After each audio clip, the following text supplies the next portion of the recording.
Hello fellow creative spirits. I'm going to start off with a full list of materials. So first, what you're going to need is a porcelain tile, and this is a good surface for you to work on, but it also allows you to bake it in the oven. The next thing you're going to need is aluminum foil and your clay. I use Super Sculpey Living Doll and Baby. You're also going to need an acrylic roller and a variety of different tools. So one that I really like is the Exacto Knife, and also I have the Super Sculpey 5-way tool, and this has a variety of different textures that you can create with the tips that they provide. And if you don't have access to the 5-way tool, you can use household items such as pencil tips, you can use bobby pins. You're also going to need sandpaper, so what I use is 220 grit sandpaper. And for safety reasons, you also want to be using a mask and some gloves. You're also going to want to use an oven and also have access to a well-ventilated space for when you are doing the sanding. You are also going to need paint to paint the polymer clay sculpture. So the paints that I am going to be using are Soho Urban Artist acrylic paints. You can also use this matte fluid medium, and that helps to make the color go on in glazes, and this helps to disperse the color evenly. I also like to use different paint brushes. I like these smaller liner brushes to get the really tiny crevices, as well as some bigger brushes, and I will put the exact sizes in the description. You'll also need a palette and a water cup to wash your brushes in as you're working. And this is optional, but I like to have kind of realistic lashes on my sculptures, so I use these cheap falsies that I found, and also super glue to apply the falsies with. And also optional, people ask me how I get that very shiny look on the eyes and sometimes the lips, and what I use is resin. So it's a 2-part epoxy resin called art resin. And if you use this stuff, you definitely want to make sure that you use it in a ventilated area. And finally, you are definitely going to want a lot of references. I actually just put them all onto a Pinterest board and made a compilation of different angles. So once we have all of the materials gathered, we can officially start the sculpting. So here on my porcelain tile, I have a template which I made of Tyler facing completely forward, and we're going to take the aluminum foil now. You want to make sure that the picture is as forward facing as possible, as symmetrical, so that you can get the most accurate details. So here I am making the skeleton using the aluminum foil. You're going to want to get it to fit inside of the template. Now here we're going to be warming up the clay. When you warm up the clay, it makes it more pliable, and then we're going to roll it out using our acrylic roller. You want to make like a flat sheet that will be able to cover the entire surface of the aluminum foil, and gently lay that over top of that, and you're going to use a sharp object to cut away the excess. Now we're going to make another sheet, once again warming the clay and then laying over top of the clay already and smoothing it out, cutting off the excess. Now something that I forgot to do was to get rid of the bubbles, so we're just going to poke the bubble out and then smooth it. We're making again another layer. What we're going to be doing is we're going to be creating lots and lots of layers, as you're going to notice, by using these sheets. And this time, so that I avoid making bubbles, I gently smoothed it from the top down, gently smoothing out any bubbles as I go. So now I realized that it needed some chin bulk, so I'm adding the chin.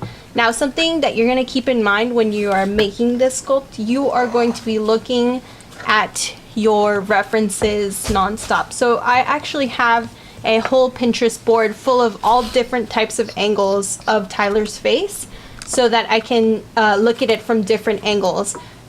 When you're first starting out, it's a little bit difficult to really see what's missing because so much of it is missing. So we're just trying to get the basic bulk of the face. Something interesting about human faces is that the center towards the nose and where the forehead and the lip area is protrudes a lot more than the sides, so we're going to be building up the bulk of the center part of the face, where the nose is.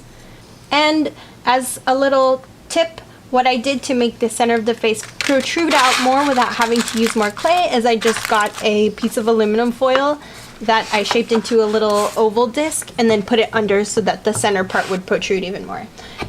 Now here what I'm doing, I'm making guidelines. So by very carefully looking at the template, you're going to mark off where the ends of the eyes are, the top of the eye, the bottom of the eye, the sides of the nose, the mouth.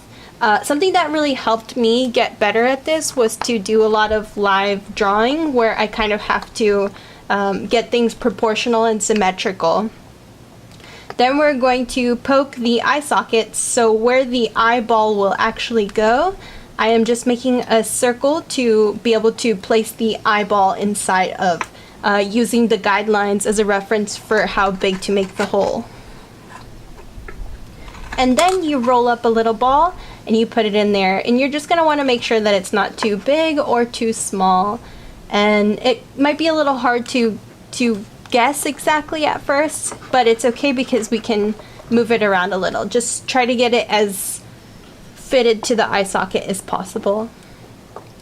And then here I'm realizing it needs more forehead, so I'm adding bulk there and smoothing it out.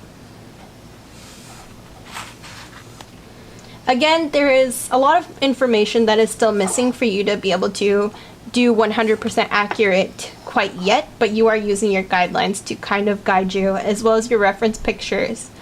Now I'm making the nose holes, the nostrils. In this part with the pencil, I am just sculpting out this part of the face called the supraorbital foramen, which is kind of that nasal bone. And then also looking at profile views of the reference picture so you can accurately create a nose from the side view.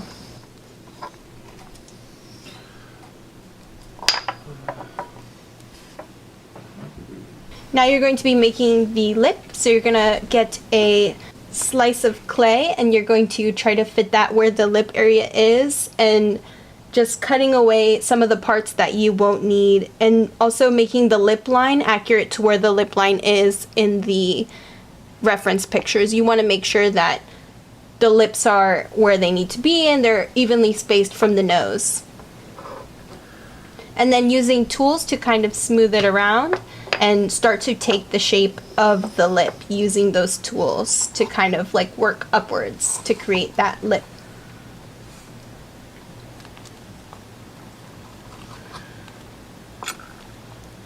Now we are going to be making the eyelids. So for the eyelids, once again, I have rolled up sheets of clay to guide to create these eyelids. So I am looking at my reference picture a lot when I'm doing this because everybody's eyelid is different. Some people have more lid and other people have less lid. Some people have more hooded eyes. As in this case, there is some hooded eyes.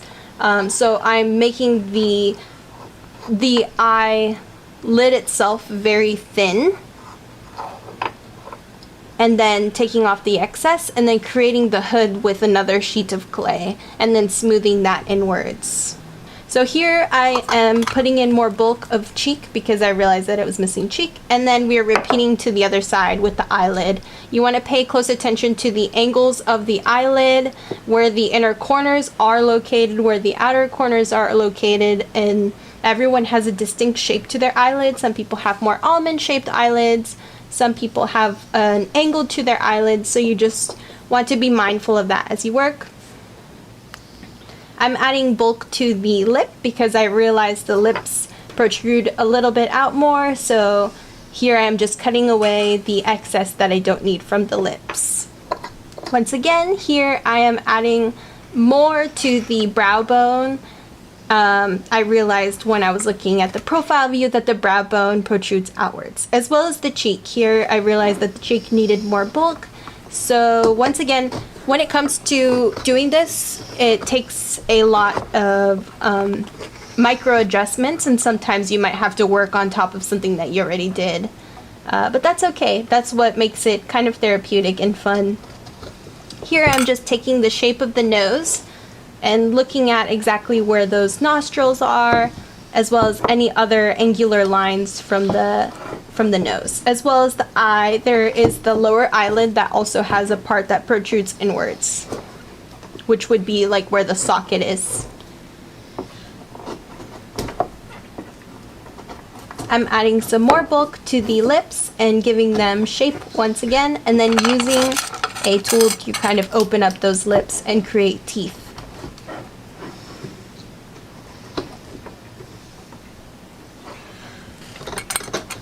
Here for the nostrils, I realized that I was missing some skin on the bottom part of the nostril, so I decided to go in and add a small little amount of clay there. Here in the chin, I'm just adding some more clay. Once again, looking at the side view and kind of telling what is missing there, taking the shapes. I'm using this tool to create lip lines because there's textures in our lips, and very gently just adding those little by little.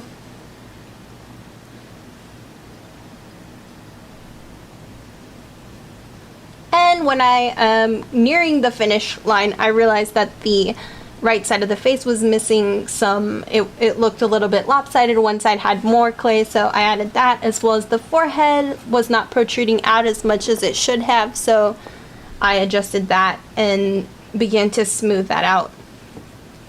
So I decided that I wasn't going to do the eyes as I originally had intended, so I put the eyes back. That's why I didn't really explain what I did with the eyes.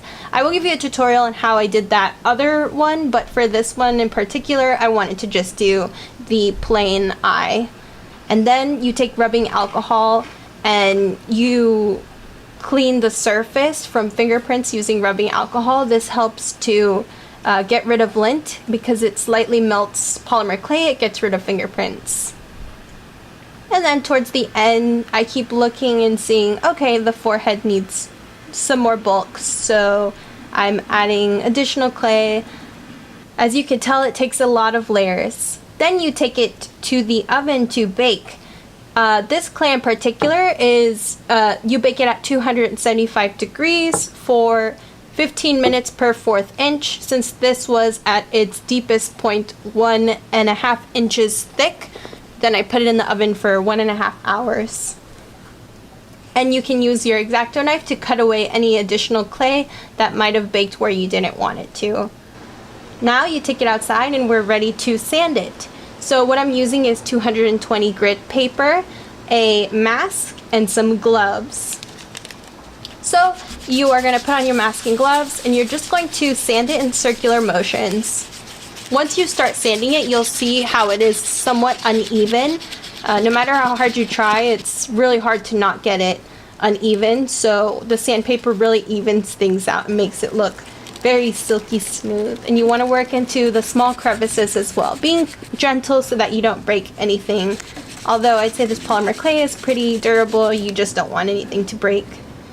Then you clean it off, and then you can use a piece of denim to buff it out and make it shiny again.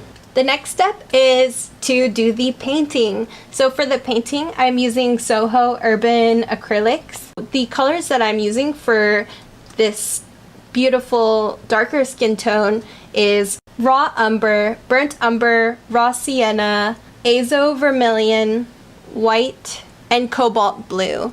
Now for the exciting part, where you actually start the painting process. So what I'm doing here is I'm just going to make a base coat using the burnt umber and some red and some of the yellow hue, and I'm creating this tone and just trying to cover as much of the skin as possible with it. Now this gives that like blank canvas feel because you're like, oh my gosh, it looks so messy, but you just gotta know that you just have to keep working it in. Also, the matte medium really helped to smooth out the colors. I realized when I was trying to use just the paint, it just was not coming on to the surface and adhering quite right. Now here, what you want to think about is working towards the back forward, so the teeth and the eyes you're going to want to fill in now, so that when you paint the brown on top, it's easier to do as opposed to trying to paint the teeth after you already have laid down the brown paint. So here what I'm doing is I'm going to be adding more skin color and paying close attention to the reference image and what colors are being used in the reference. So in the reference, the skin has some reddish tones as well as some yellow tones and a hint of blue, even like a purpley color in some parts. So now here I'm just adjusting the lips. There are some highlights in the lips that are more pink, and there's some parts that are a little more red, which is more towards the gum. It would be, the gum line would be more red. So I'm using that light highlight color, which is like a purplish pinkish color. And then there are some parts where you really want to highlight. So on top of the lip, for example, I saw that it had a lot more highlight around there. There was a highlight along the bridge of the nose, so I'm mixing a color that matches as closely as possible to the reference image that I'm looking at. And then the highlight on the nose. This is where knowing how to paint normally is really useful, because you can kind of use those same techniques that you would use to paint portraiture and then just bring it to a three-dimensional surface. So there are some highlights on the inner corner of the eye, underneath the eye, and then there are some shadows which we're going to be building within like the crease of the eye. Here I'm starting to map out where the pupils would be and just paying very close attention to the pupils. And then going back, and as the paint dries, it dries a little bit darker, so then I have to keep coming in and adjusting and layering and using that matte medium to really spread that color and blend it very well. Now you're going to make guidelines for where the eyebrows are, so I like to look at the picture. Where does the eyebrow start? Where does it end? How high does it go? And you're just going to map it out and use a very fine brush to make little wispy hairs, and then vary in different tones as well, because in some parts your eyebrow is going to be more dense. I'm going to be doing the same kind of technique, just kind of randomly stippling onto the lip to make some facial hair and then using a brush to blend it out. Now here I'm going to use a little bit of a trick because I did realize I made the eye a little bit too wide, so I am just going to make a faux eye waterline and to bring it and make it look smaller and more accurate, and then again using the reference picture to figure out where the eye is and adding some highlights. And we're going to repeat the eyebrow to the other side. Now we're going to give a highlight on the lip, because the lip is very reflective. It's going to reflect a little bit of light, as well as on the chin.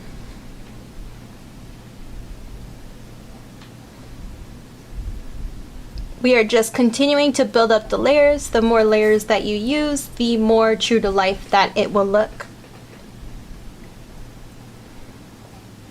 Because our own skin is very translucent and has a lot of layers, so we're trying to emulate that look.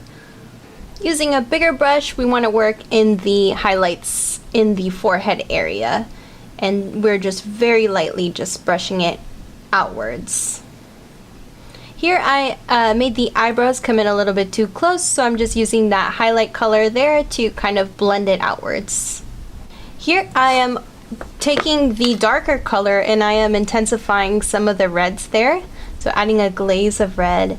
And then here I am going to change the eyes, because I want, for this particular piece, I want the final piece to be of a certain look.